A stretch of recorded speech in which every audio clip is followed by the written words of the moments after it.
책 한 권을 통해 나 자신과 대화 나누는 시간. 나를 만나는 문장들. 희석코치입니다.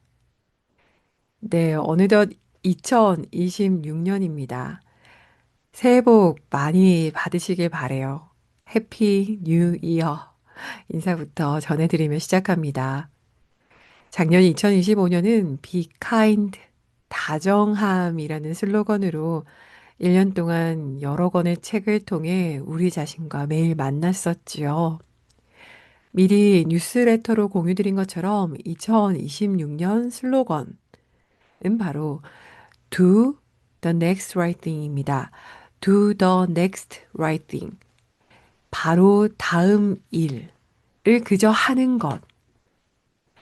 겨울왕국 2에서 나왔던 안나가 동굴 속에서 좌절했을 때 무엇을 해야 할지 모르겠을 때 한 치 앞도 보이지 않았었을 때 오직 그냥 그 동굴에서 나오는 그 방식을 위해서 눈앞에 있는 바위 하나하나 손으로 짚고 다리를 올려서 나오고 있었는데요. 그때 안나가 불렀던 가사가 바로 Do the next right thing입니다. 이걸 우리말로 하면 저는 한자긴 하지만 한보? 그냥 풀어서 얘기하면 한 걸음이란 표현을 가져와 보고 싶어요. 한 걸음. 오늘의 한 걸음. 한 걸음도 아니어도 좋아요. 반 걸음. 반의 반의 반의 반 걸음도 좋습니다. 계속 앞으로 나아가는 것. 그리고 그 앞은 세상이 말하는 앞이 아니라 내가 살아가고 싶은 삶. 내가 중요하게 생각하는 것들을 향한 나의 just do it, do. 행동하는 거. 그저 나 자신을 향하여 내가 원하는 삶을 향하여 관련된 실천, 실행할 거리가 있다면 그것을 하나라도, 조금이라도, 한계를 다하지 못한다면 그것의 20%라도, 10%라도 움직일 수 있는 우리가 되길 바라는 마음으로 2026년의 슬로건은 Do the next right thing입니다. 그래서 매달 만나는 셀프 북 코칭에서 저는 때때로 여러분들에게 이렇게 리마인드 드릴 거예요. 오늘 나는 어떤 한 걸음을 나아가야 하나요? 오늘의 한 걸음은 무엇인가요? 오늘 무엇을 할 것인가요? 저는 그런 차원 중에 하나로, 방안으로 오늘 아침에 진짜 몸이 무거웠어요. 어제 순천에 당일 출장을 다녀왔고, 무거웠는데 그냥 8시 반에 필라테스 수업 다녀왔습니다. 그냥 그게 저의 오늘 한 걸음입니다. 그냥 제가 살고 싶은 삶은 이 삶을 살아가는 데 있어서 너무 저에게 중요한 동반자인 이 몸을 잘 대해주고 싶어요. 근데 머리로는 안 돼, 잘 안 돼요. 그래서 8시 반에 필라테스 안 가려다가 그냥 레깅스 입었습니다. 그런 차원에서 여러분들의 오늘의 Do the next right thing은 무엇인가요? 한번 2026년 슬로건 음미해 보시면서요. 또 우리가 1월에 같이 읽고 있는 책이죠. 바로 실패를 통과하는 일을 나눠보도록 하겠습니다. 박수령 작가의 실패를 통과하는 일. 저는 이 책과 관련해서 오늘의 시작하는 문장은 표지에서 가져왔어요. 표지 중반부 아래에 있는데요. 한번 읽어드리겠습니다. 창업은 절벽에서 뛰어내리면서 비행기를 조립해 나아가는 것과 같다. 라는 말처럼 충분한 준비도 치밀한 계획도 없이 시작한 창업은 수많은 시행착오와 실패로 가득했다. 하지만 매일 좌충우돌하면서도 할 수 있는 모든 것을 다했기에 반성할 것은 많아도 후회는 없다. 네, 그렇습니다. 이 실패를 통과하는 일은 창업가의 어떤 저널, 일기 형태를 띠고 있어요. 이번 한 주 동안 우리 박소령 작가가 구술한 글들, 여러분들 어떻게 읽으셨나요? 인증들 보니까 평상시에 있던 책하고는 좀 달랐다. 특히 넘버링이 돼서 뭐뭐 했음, 뭐뭐 함, 뭐뭐 시었음, 뭐 이런 표현들이 낯설다 하시는 분들도 있고, 너무 감정 몰입돼서 좀 힘들다 하시는 분들도 있고, 읽으시면서 꼭, 아유, 삶을 또 그렇게 치열하게 살아야 됩니까? 하시는 분들도 있고, 너무 다양한데요. 무엇은 좋습니다. 한번 박소룡 작가가 하는 이야기, 특히 이번 일주 동안 읽었던 이야기들 중에 제가 선택한 세 부분의 책 내용을 우리 멤버분들과 나눠보고 싶습니다. 네. 한번 오늘 읽어드릴 부분을 짚어드려 볼게요. 프롤로그부터 한번 읽어드리고 싶습니다. 프롤로그를 넘어가려면요. 8쪽을 펴보시겠어요? 8쪽입니다. 네, 8쪽에 보시면요. 일단 이 프롤로그 제목이 흥미로웠어요. 프롤로그, 끝에서 다시 쓰는 시작. 네, 작가는 온몸으로 부딪혀 하나씩 벽돌을 쌓듯 만들어 온 회사에서 퇴사했다라고 이야기를 시작합니다. 퇴사를 하고 난 후에 여러 가지 소회가 남달랐을 것 같은데요. 그것과 관련해서 작가는 이렇게 다짐합니다. 8쪽 위에서 두 번째 단락입니다. 그래서 글을 써보기로 했다. 퇴사 후 안식년을 보낼 계획이었으나 어떻게 안식을 해야 할지 도통 감을 잡을 수 없어 몇 달간 방황이 이어졌다. 만약 그때 그랬더라면 혹시 이게 문제였을까? 도대체 왜 그랬을까? 와 같은 수많은 질문과 가정이 머릿속을 도배했다. 하지만 이제는 미래로 나아가고 싶었고 그러기 위해서는 과거부터 정리할 필요가 있었다. 그냥 눈 감고 묻어둘 수는 없었다. 복잡하게 얽히고 설킨 생각과 감정들을 털어내기 위한 최선의 방법은 글을 쓰는 것이었다. 내가 봐온 컨텐츠의 창작자들이 그러했듯이. 네, 저는 이 책이 사실은 처음 막 이렇게 사람들 입에 오르내릴 때 이런 표현을 들었어요. 모든 책이 성공에 대해서 이야기하고 있을 때 이 책은 실패에 대해서 이야기하고 있는 것만으로도 주목할 가치가 있다라는 지점이었는데요. 결국은 이 책을 통해서 작가는 우리에게 본인이 너무 사랑했던 회사, 본인처럼 느껴졌던 회사에서 퇴사를 함으로써 본인이 어떻게 끝낼 것인가에 대해서 얼마나 치열하게 고민했는지 그 여정을 우리에게 나누고 있습니다. 그 진심은 몇몇 인증글에서 이미 인상적이었다라고 말씀 주셨던 테일러 스위프트의 말을 인용해 볼 수 있을 것 같아요. 한번 테일러 스위프트의 말을 읽어 드릴게요. 전에는 자세한 내용을 생략해야 사람들이 더 공감할 거라고 생각했어요. 하지만 지금은 생각이 달라졌어요. 제가 더 깊은 속내를 보여줄수록 사람들도 더 깊은 속내를 알게 됐다고 느끼니까요. 그렇게 우리 모두 중요한 무언가를 나누었다고 느끼게 되니까요. 흥미롭죠. 그 회사를 지은 창업자가 이제 퇴사를 해야겠다. 내가 만든 회사에서 내가 퇴사를 해야겠다 마음을 먹고 반대로 스스로에게 물었던 치열한 기억입니다. 그 질문은 어떻게 끝낼 것인가 였죠. 우리가 1주차 때 읽었던 내용, 이 3분의 1 부분은 굉장히 초반, 그러니까 창업하고 초반에 힘들었던 이야기들이 막 담겨 있습니다. 특히 창업을 한다라는 것의 그 자체에 대해서 본질적인 것을 계속 작가는 묻고 있어요. 저에게 개인적으로 좀 이렇게 와 했던 부분은 이런 거였는데요. 30쪽에. 그러니까 아무튼 엄청 힘들어졌어요. 회사가 힘들어졌을 때 30쪽 34번 문장이 이렇게 적혀 있어요. 여기까지 깨닫고 나니 몹시 당황스러웠음. 나는 이 일을 왜 하고 있지? 라는 간단한 질문에도 아무 답변을 할 수 없었음. 부끄러웠고 화도 났고 눈물이 쏟아졌음. 나는 왜 이 일을 하고 있지라는 되게 본질적인 질문도 물었었고요.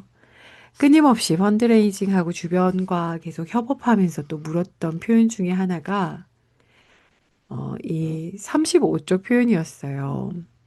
읽어드릴게요. 어떻게 느껴진지 보세요. 어, 사업에서 돈을 벌려면 남이 하기 싫은 일을 대신해주고 그 대가로 돈을 받는다라는 고전적인 명제가 진리임을 다시 한번 절감함. 물건을 팔 때는 자기에 관한 진실과 마주해야 한다. 돈을 벌기 위해 기꺼이 어떤 일까지 하겠는가? 그러니까 다양한 상황에서 각양각색의 사람들에게 다양한 목적을 위해 나를 어떻게 표현하겠는가?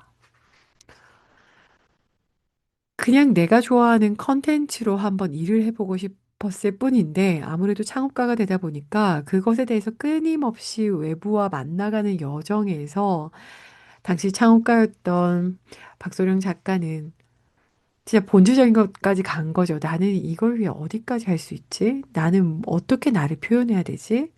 그러다가 어느 날은 문득 이 일을 나는 왜 하고 있을까라는 질문까지 깊게 들여갔는데요. 근데 그런 질문들을 했던 가장 큰 배경에는 딱 이음절이 있었던 것 같아요. 바로 고통이요. 너무 아픈 고통의 연속이었다라고 저자는 우리에게 이야기합니다. 고통을 즐기고 두려워하지 않고 삶의 열쇠이자 본질로서 받아들이는 내가 되기를. 박소영 작가는 너무 힘들어서 그냥 원래 삶이란 고통이야 라고 중얼거릴 정도로 그냥 그렇게 받아들이려고 노력할 정도로 노력한 시절들의 얘기를 하고 있어요. 사이클링 선수들의 심리적인 고통까지 추측해 보기도 하고, 누군가의 아픔을 보기도 하고, 여러 창업가의 책들을 보면서 공감하기도 했던 작가의 제일 와닿았던 문구는요. 그날 인증글에 대부분의 분들이 이 구절을 써주신 것 같아요. 그 구절은요. 제가 영상 콘텐츠로 공유드리기도 했는데요. 영화의 듄 속에 나오는 유명한 기도문이에요. 어, 그러니까 어떤 테스트를 받는 아들이 살지 죽을지 모르는 가운데 어머니 제시카가 두려움에 떠는 스스로를 가라앉히고자 기도를 읊조리는데요. 기도는 이랬어요. 두려워하지 말라. 두려워하지 말라. 두려움은 정신을 죽이며 소멸을 불러오는 작은 죽음이다. 나는 두려움에 맞서 흘려보내리. 두려움이 지나가면 마음의 눈으로 그 길을 보리라. 두려움이 사라지면 아무것도 없이 나만 남으리. 두려워하지 말라. 음, 저는 이 칠음절을 보고 얼마나 고통스러웠길래 이 문구까지 도착했을까 역설적으로 더 이해가 되었던 것 같아요. 우리가 이번 1주차에서 읽었던 부분들은 작가가 창업가가 되고 나서 정말 몰라서 그냥 뛰어들었던 판에서 끊임없이 치열하게 계속 벌어지는 사건, 사고 속에서 그것을 헤쳐나가면서 창업가 대표로서 받았던 고통들에 어떻게 마주해 왔는지, 그리고 그 여정 속에서 얼마나 바다 끝까지 있는 자기 자신을 만났는지에 대해서 담담히 고백하고 있습니다. 세 번째 나눠드리고 싶은 부분은 바로 75쪽에 있는 아무것도 모르기의 무적이란 부분입니다. 이 부분은 제가 조금 길게 한번 쭉 읽어 드릴게요. 한번 들어봐 주세요. 아무것도 모르기에 무적. 어느 날 그는 전 직장이었던 파인다이닝 레스토랑의 오너 셰프가 은퇴를 선언하는 자리에 참석한다. 그리고 그 선배 창업자에게 묻는다. 만약 당신이 제 입장이라면 스스로에게 무슨 말을 해줄 것 같나요? 그는 어렵네 라고 웃으며 이렇게 말한다. 정답이랄 것도 달라질 것도 없겠지만 뭣도 모르고 까불고 있다고 말해줄래? 그래서 무적이라고. 아무것도 모르기 때문에 무적이라는 말에 고개를 끄덕이게 된다. 미디어 컨텐츠 업계에서 일해본 경험이 없었기 때문에 과감하게 지른 결정도 씩씩하게 할 수 있었던 일들도 많았다. 특히 사업 초반에는 항상 나를 첫 번째 소비자로 두고 의사결정했다. 내가 소비자라면 이걸 살까? 이걸 원할까? 내가 가진 유일한 자산은 컨텐츠 소비자로서 오랜 시간 쌓아온 암묵적 경험이었기 때문에 이를 믿고 용기 있게 결정하는 것만이 유일한 해결책이었다. 모르는 게 때로는 약이었다. 젠슨 황은 유튜브 채널과의 한 인터뷰에서 이렇게 힘들 줄 알았더라면 결코 창업하지 않았을 거야 라고 답하면서 이렇게 덧붙였다. 하지만 그게 바로 창업자의 슈퍼파워라는 것이다. 본인도 매일 스스로에게 어려워야 얼마나 어렵겠어 라고 세뇌하듯 말한다고 한다. 생각한 것보다 실제로는 훨씬 더 어려울 것이기 때문에 그렇게라도 자신의 뇌를 끊임없이 속여야 한다고 고백한다.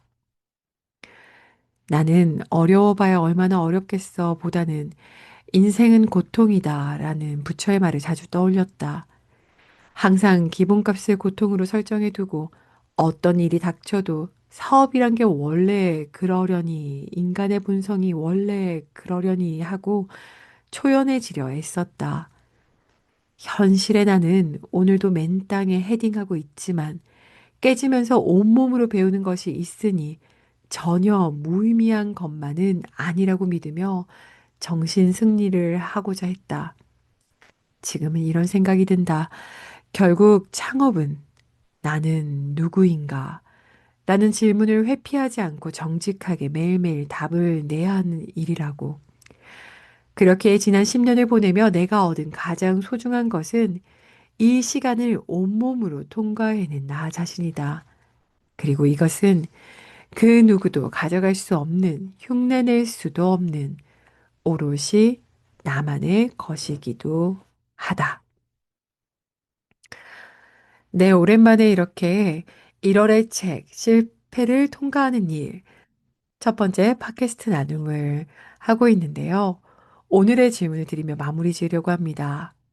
네, 오늘의 질문은요. 책 본문 안에도 나왔던 질문이에요. 나는 이 일을 왜 하고 있는가입니다. 나는 이 일을 왜 하고 있지? 라는 굉장히 본질적인 질문을 타고 들어가다 보면 결국은 매 순간 나는 누구인가? 나는 어떤 존재인가? 내가 살고자 하는 방식은 어떤 것인가와 만나게 된다고 합니다.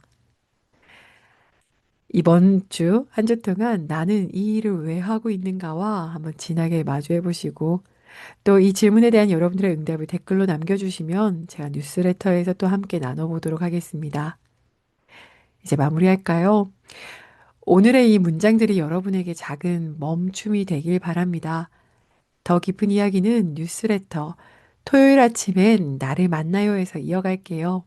오늘도 여러분 자신과 대화 나누는 순간들이 있길 바랍니다. 감사합니다.